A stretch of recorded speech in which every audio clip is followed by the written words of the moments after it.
Think about the last time someone dumped their problems on you. Their marriage is falling apart. Their boss is insufferable. Their childhood trauma is resurfacing. And there you sat, absorbing every heavy word, every suffocating emotion, every toxic feeling they needed to expel. When the conversation ended, they walked away lighter, refreshed even.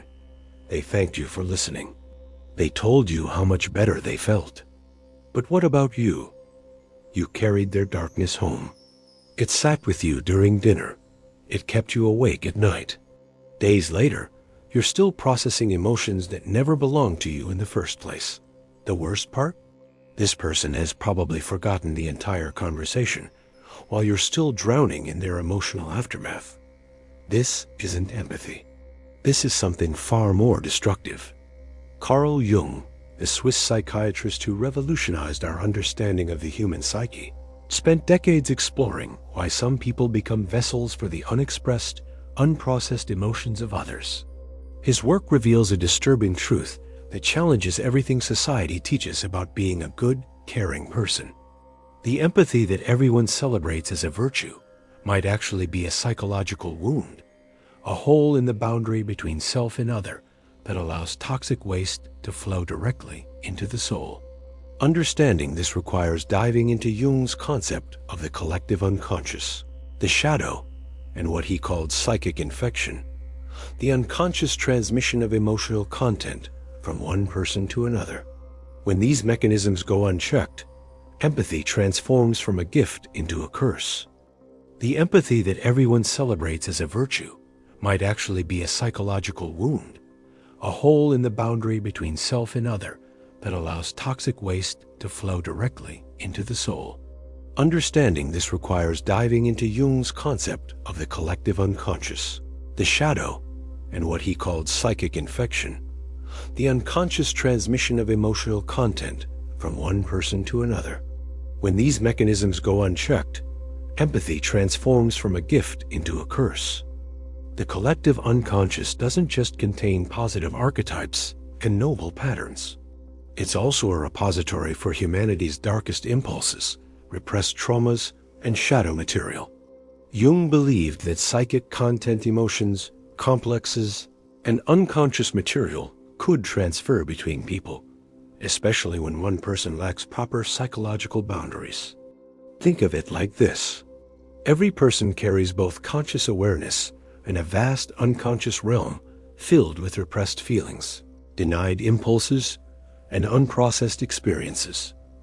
Most people never do the work of integrating this shadow material. They don't want to face their rage, their shame, their fear, or their pain. So what do? They project it outward. They unconsciously seek receptive vessels to carry what they cannot hold. That vessel might be you. When someone lacks boundaries, when their sense of self is porous and undefined, they become susceptible to what Jung called psychic infection. The unprocessed emotions of others don't just influence them. They infiltrate their psychological space entirely. The empath doesn't just understand another's pain. They experience it as their own, often more intensely than the person who generated it. This isn't compassion. This is psychological contamination. The mechanism works like a psychological virus. Someone carries unexpressed grief, but they've numbed themselves to it through busyness, distraction, or denial. They sit across from someone whose boundaries are weak, whose psyche is receptive, and without either person consciously intending it, the grief transfers. The original carrier feels inexplicably lighter. The recipient suddenly feels heavy with sadness they can't explain. Jung observed this phenomenon repeatedly in his clinical practice. Patients would come to him carrying symptoms, anxieties, and depressions that didn't originate from their own lives. Through careful analysis, he discovered these patients were unconsciously absorbing the psychological material of family members, partners, or even colleagues. They were living out someone else's unlived life, feeling someone else's unfelt feelings, carrying someone else's unacknowledged darkness. The collective unconscious acts like a shared ocean. When one person refuses to contain their own emotional waste, it doesn't simply disappear. It flows through the collective waters, seeking the path of least resistance. That path leads directly to people with weak psychological boundaries, people who've been conditioned to be receptive, to be understanding, to be endlessly available for others' pain. To understand why this happens, we need to explore Jung's most provocative concept, the shadow. The shadow is everything about ourselves we refuse to acknowledge. It's the rage we deny, the selfishness we suppress, the weakness we hide, and the darkness we project onto others. Jung argued that the shadow grows in proportion to how much we identify with being good. The more someone insists they're kind, selfless, and empathetic, the larger their shadow becomes. Here's the trap. People who pride themselves on extreme empathy often do so because they've repressed their own needs, boundaries, and anger. They've constructed an identity around being the helper, the listener, the one who cares. But this identity is a persona, a mask worn for the world. Beneath it, the shadow accumulates all the repressed opposite qualities: resentment, exhaustion, the desire to be cared for, and rage at being used. When someone with a massive repressed shadow encounters someone advertising themselves as an empath, an unconscious transaction occurs. The shadow recognizes a receptacle. The person with unprocessed emotions unconsciously projects their shadow material onto the empath, and the empath, lacking boundaries and desperate to maintain their identity as caring, accepts the projection. The person with weak boundaries, with an underdeveloped sense of self, provides infinite hooks. Their psyche is like Velcro for other people's projections. Every piece of shadow material that someone else doesn't want to own finds a home in the empath's consciousness. Consider how this plays out in everyday life. Someone at work is deeply insecure about their competence, but can't acknowledge it. They project this insecurity onto a colleague, constantly criticizing them, finding fault, creating doubt. If that colleague has strong boundaries and a solid sense of self, the projection bounces off. They recognize it as the other person's issue. But if the colleague is an empath with weak boundaries, they internalize the criticism. They begin doubting themselves, carrying the insecurity that actually belongs to their critic. The tragic irony is that the empath often prides themselves on their ability to understand why the other person is being critical. They make excuses for the behavior. They empathize with the pain that must be driving it. In doing so, they become even more entangled in carrying what isn't theirs. Jung believed that recognizing projections was essential to psychological health. But recognition requires a strong enough ego to distinguish between self and other, between one's own material and projected material. The person caught in toxic empathy lacks this discrimination. Everything feels like their responsibility, their problem, their burden to understand and resolve. Jung borrowed the term participation mystique from anthropologist Lucien Levy-Brawl to describe a state of unconscious identification where the boundary between self and other dissolves. In primitive societies, Levy-Brawl observed people who couldn't distinguish their identity from their tribe, their environment, or even objects. They experienced a mystical participation in everything around them. While this might sound archaic, Jung recognized that participation mystique still exists in modern psychology, particularly in people with undifferentiated egos. When someone hasn't developed a strong sense of self, they unconsciously merge with others. They can't tell where their feelings end and someone else's begin. This is the empath's curse. The person experiencing participation mystique doesn't just empathize with others. They become psychologically entangled. When someone near them feels sadness, they feel sadness. When someone experiences anxiety, they experience anxiety. But here's what makes this toxic. They often feel these emotions more intensely than the original source because they lack the context, the rationalization, and the defenses that the other person has built around their feelings. Imagine someone who's angry at their spouse. They've developed defenses, justifications, distractions, compartmentalization. Their anger is contained, manageable. But when this anger unconsciously transfers to someone in participation mystique, it arrives raw and undefended.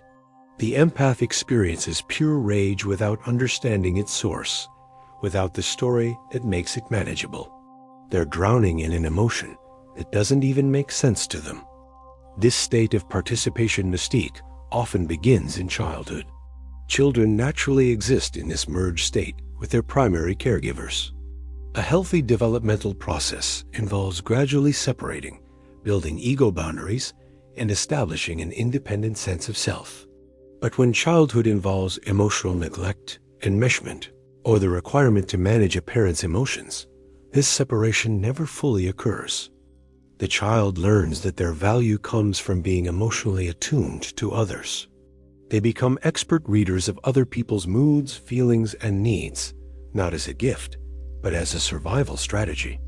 They couldn't afford to have their own feelings because someone else's feelings were always more important, more urgent, more overwhelming.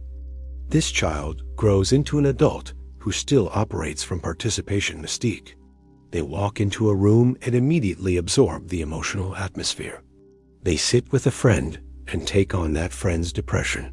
They interact with a stranger and leave feeling inexplicably anxious. They're not sensing these emotions from a place of separated awareness. They're merging with them, becoming them.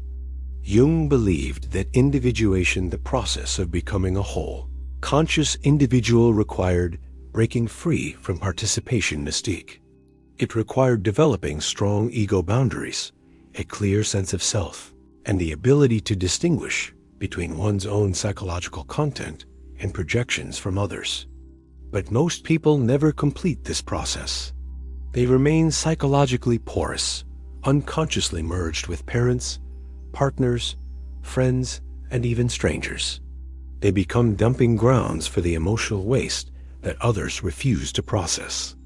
The modern world intensifies this problem. Social media creates a constant stream of other people's emotions, opinions, and crises. The news feeds a steady diet of collective trauma. There's no escape, no boundary, no protected psychological space. For someone already prone to participation mystique, this is devastating. They're drowning in an ocean of emotions that were never theirs to begin with. The modern world intensifies this problem. Social media creates a constant stream of other people's emotions, opinions, and crises. The news feeds a steady diet of collective trauma. There's no escape, no boundary, no protected psychological space. For someone already prone to participation mystique, this is devastating. They're drowning in an ocean of emotions that were never theirs to begin with. The rescuer believes their worth comes from being needed. Their identity depends on others being broken, overwhelmed, or incapable. On the surface, this looks like selfless compassion. Underneath, it's a sophisticated defense mechanism against facing one's own wounds. Jung would say the rescuer is compensating for a deep wound in their own often abandonment, neglect, or feeling unseen in childhood. If no one cared for their needs, they unconsciously decide to become the caretaker they never had. But this creates a tragic paradox. The more they rescue others, the more they abandon themselves. Jung would say the rescuer is compensating for a deep wound in their own often abandonment, neglect, or feeling unseen in childhood. If no one cared for their needs, they unconsciously decide to become the caretaker they never had. But this creates a tragic paradox. The more they rescue others, the more they abandon themselves. This synchronistic attraction operates through subtle cues. The rescuer gives off an energy of availability, of willingness to listen, of infinite patience. People in crisis can sense this unconsciously. They're drawn to it like moths to flame. The rescuer might wonder why they always end up friends with people in constant drama, why romantic partners always seem to be damaged, why colleagues always come to them with problems. The answer is that they're unconsciously advertising themselves as willing to carry what others won't. The person playing the rescuer role becomes addicted to being needed because it temporarily fills the void where their own self-worth should be. But it's never enough. No amount of carrying other people's emotions will heal the original wound. Instead, it compounds the problem. The rescuer becomes depleted, resentful, and bitter, while still compulsively returning to save the next person. Jung saw this pattern as a form of possession by an archetype. The person isn't consciously choosing to rescue, they're being lived by the rescuer archetype.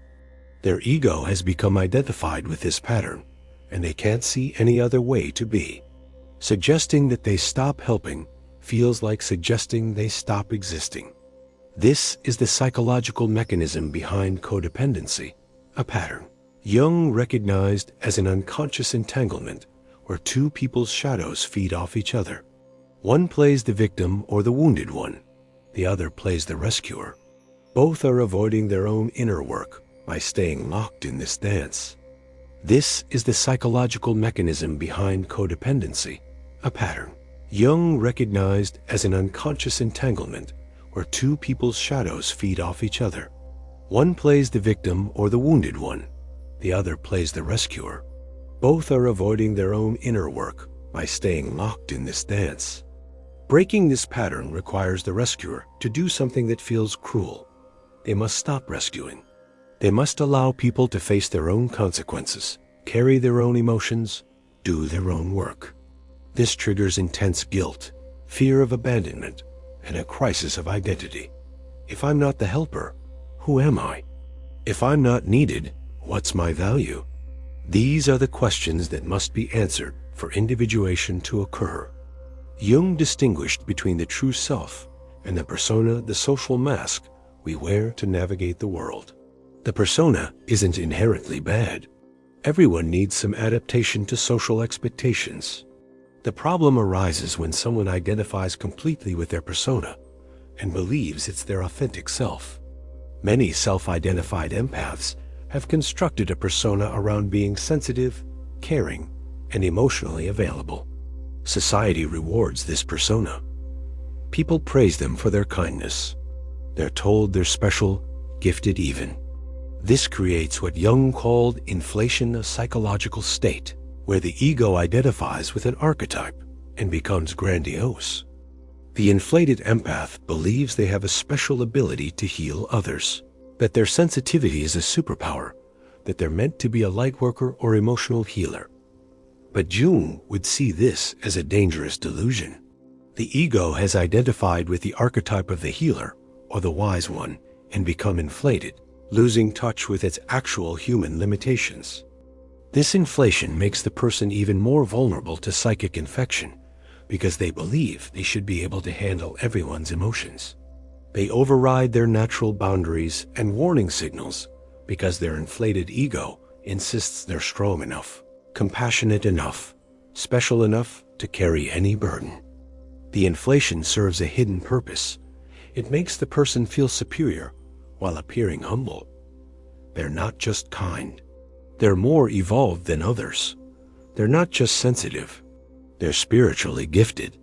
This secret grandiosity compensates for deep feelings of worthlessness. If they admitted they can't handle everyone's emotions, if they acknowledged their limitations, they'd have to face the wound underneath, the feeling that they're not enough as they are. The shadow side of this inflation is profound exhaustion, rage, and a secret belief that everyone else is weak or broken. The inflated empath unconsciously looks down on the people they help, seeing them as less evolved, less capable. This creates a toxic superiority disguised as compassion. Listen to how some empaths talk about others. They just don't understand their emotions like I do. Most people are so unconscious. I see things others can't see. This is the inflation speaking. It's the ego identified with the archetype, believing itself to be special, rather than recognizing it's caught in a psychological pattern. When the inflation eventually collapses, and it always does, the person experiences what Jung called enantiodromia, a sudden conversion into the opposite. The compassionate empath becomes bitter and withdrawn. The selfless helper becomes self-obsessed. The person who always said yes starts saying no to everything. This isn't healing. It's the pendulum swinging to the opposite extreme because the original position was never authentic. True empathy isn't inflated. It doesn't come with a sense of being special or superior. It's simply the natural capacity to resonate with another's experience while maintaining one's own center. The person with healthy empathy can witness suffering without merging with it, can offer presence without taking on the other's process, can care without drowning. The difference is profound. Toxic empathy says, "I feel your pain as if it's mine." Healthy empathy says, "I recognize your pain while knowing it's yours to carry." Toxic empathy creates enmeshment. Healthy empathy maintains connection while honoring separateness. Jung's answer to this toxic dynamic isn't to stop caring or to become selfish. It's to undergo the process of individuation, becoming a whole person who integrates both light and shadow, who develops authentic boundaries, and who distinguishes between genuine compassion and unconscious entanglement. Individuation requires several painful steps. First, the person must recognize that their empathy isn't purely virtuous. They must confront the shadow side, the ways they've used caring for others to avoid caring for themselves, the ways they felt superior to those they help, the ways they've stayed small by making others' problems bigger than their own.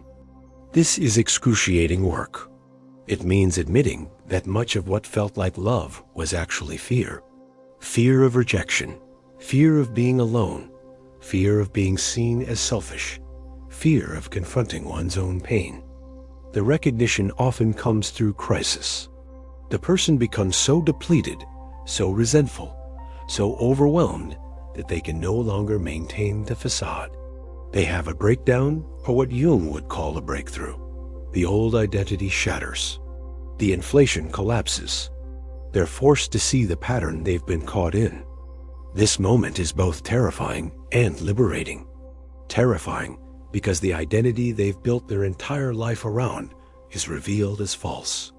Liberating because for the first time, there's space for something authentic to emerge. Second, they must withdraw projections. Jung emphasized that we must own what we've projected onto others. If someone constantly encounters needy people, they must ask, what neediness am I denying in myself? If someone always finds broken people, they must examine, what brokenness am I refusing to face? This process reveals that the empath has been using other people's problems as a mirror to indirectly process their own unacknowledged struggles. Someone who constantly helps people through depression might be avoiding their own. Someone who always counsels people through relationship problems might be running from their own intimacy wounds. The work involves recognizing that every person they've tried to rescue represents a part of themselves they've rejected. The broken person is their own brokenness. The needy person is their own neediness. The overwhelmed person is their own overwhelm. By focusing on fixing others, they've avoided integrating these rejected aspects of themselves. Jung called this process withdrawing projections, and it's one of the most difficult aspects of individuation. It requires radical self-honesty. It means admitting that the judgments we hold about others are actually judgments about ourselves.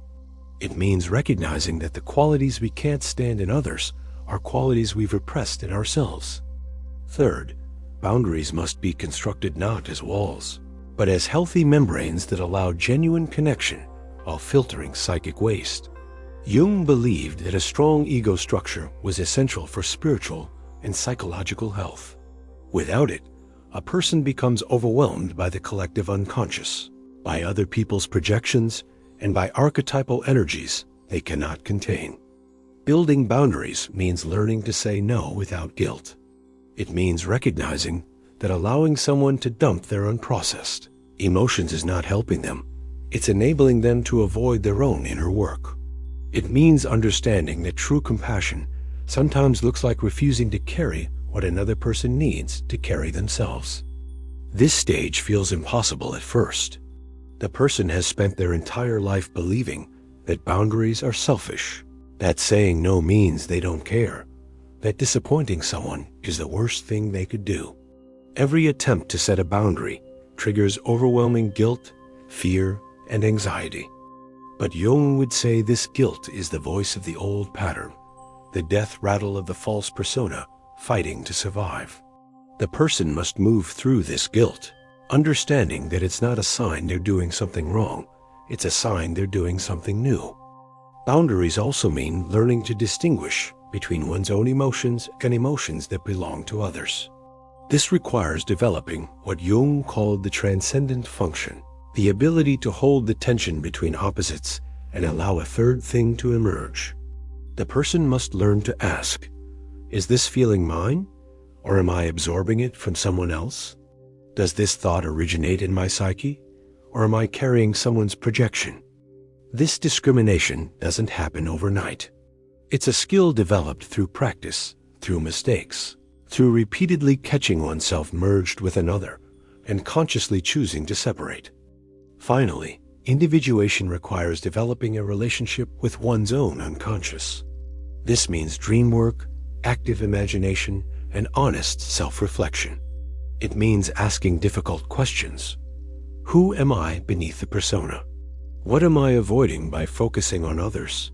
What would I have to face if I stopped rescuing people?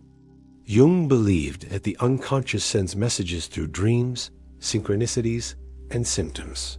Chronic exhaustion, mysterious illnesses, depression, and anxiety in empaths are often the psyche's way of screaming for attention. The unconscious is saying, stop carrying what isn't yours. Come home to yourself. Dreams become particularly important in this process.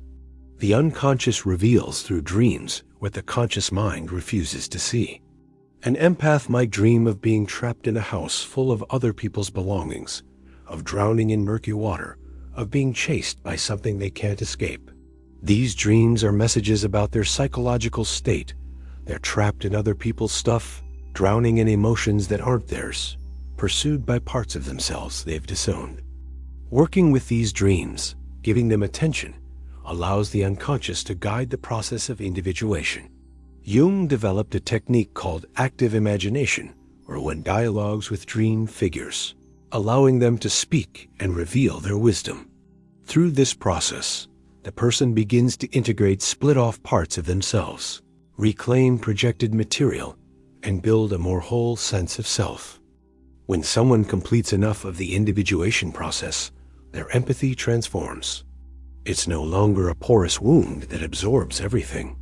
It becomes what Jung might call conscious compassion, the ability to witness another's suffering without merging with it, to offer presence without taking on their process, to care without drowning. This transformed empathy comes from wholeness, not woundedness. The person has faced their own shadow, integrated their own pain, and developed a strong enough sense of self that they can be with others without losing themselves. They recognize when someone is projecting and can gently decline to accept it. They know the difference between supporting someone's growth and enabling their avoidance. This is the empathy the world actually needs, not martyrs who drown in everyone else's pain, but whole individuals who have done their own work and can therefore hold space for others to do theirs. The quality of presence changes dramatically. Before individuation, the empath's presence feels desperate. They need to fix, to solve, to make the pain go away. After individuation, their presence feels solid. They can sit with pain without needing to change it. They trust that the other person has what they need to work through their own process. This doesn't mean they become cold or uncaring. It means they care from a place of strength rather than weakness, from choice rather than compulsion, from groundedness rather than enmeshment. They can offer genuine support without sacrificing themselves. The people who previously dumped their problems on this transformed person will often disappear from their life. The unconscious transaction no longer works. There's no hook for the projection, no receptacle for the emotional waste. This can be lonely at first, but it's also liberating. Some relationships deepen through this transformation. When both people are committed to their own individuation, to doing their own work, the relationship becomes a container for mutual growth, rather than mutual avoidance. These relationships feel fundamentally different. There's reciprocity, respect, and genuine intimacy rather than enmeshment. What remains are genuine relationships based on mutual respect, reciprocity, and conscious choice rather than unconscious entanglement. The person discovers that they can have connection without losing themselves, that they can love without drowning, that they can care without carrying. Jung also believed in collective responsibility. The patterns he described don't just play out individually, they operate on social and cultural levels. We live in a society that hasn't done its collective shadow work. We're surrounded by unprocessed trauma, repressed rage, and denied pain that seeks vessels. The culture glorifies empathy while providing no education about boundaries. Children are taught to be kind, to share, to care about others' feelings, but they're never taught that they have the right to protect their own psychological space. This creates generation after generation of people who believe their value comes from sacrificing themselves for others. The person who breaks free from being an emotional dumping ground isn't just healing themselves. They're breaking a chain of unconscious transmission. They're refusing to participate in the collective pattern of projection and avoidance. This is revolutionary work, even if it looks like simply saying no to a friend's midnight crisis call. Every person who refuses to carry emotions that aren't theirs creates a small rupture in the collective pattern. They force others to face what they've been avoiding. This isn't cruel, it's the most compassionate thing possible. Enabling avoidance is not love. Holding boundaries that force growth is. Jung believed that individual transformation contributes to collective transformation. As more people individuate, as more people withdraw their projections and do their shadow work, the collective unconscious itself begins to shift. The patterns that have dominated human psychology for millennia can evolve, but only through individuals doing the difficult work of becoming conscious. This means that the person healing their toxic empathy is doing sacred work. They're not just fixing their own problem, they're contributing to the evolution of human consciousness. They're modeling a new way of being that says, compassion doesn't require self-destruction. Love doesn't mean losing yourself. Care doesn't mean carrying what isn't yours. The empathy that drowns is not a gift, it's a wound masquerading as a virtue. It's the psychological equivalent of letting someone dump toxic waste into your water supply because you want to be helpful. The person dumping walks away relieved. You're left poisoned. Carl Jung's work reveals that true psychological health requires differentiation, knowing where you end and another begins. It requires shadow work facing what you've denied about yourself. It requires withdrawing projections, owning your own disavowed material instead of seeing it in others. And it requires individuation, becoming whole instead of staying fragmented and scattered across everyone else's problems. The path forward isn't to stop caring. It's to care from wholeness rather than woundedness. It's to recognize that the most radical act of compassion might be refusing to carry what someone else needs to face themselves. Those feelings that keep you awake at night, they were never yours to carry. The darkness you absorbed from someone who walked away refreshed, it's time to give it back. Not with cruelty, but with the clear recognition that everyone must do their own inner work. No one can outsource their shadow integration. No one can pay someone else to face their pain. And no one has the right to use another person as an emotional dumping ground, no matter how willing that person seems to be. Jung's message is clear. Become yourself. Integrate your shadow.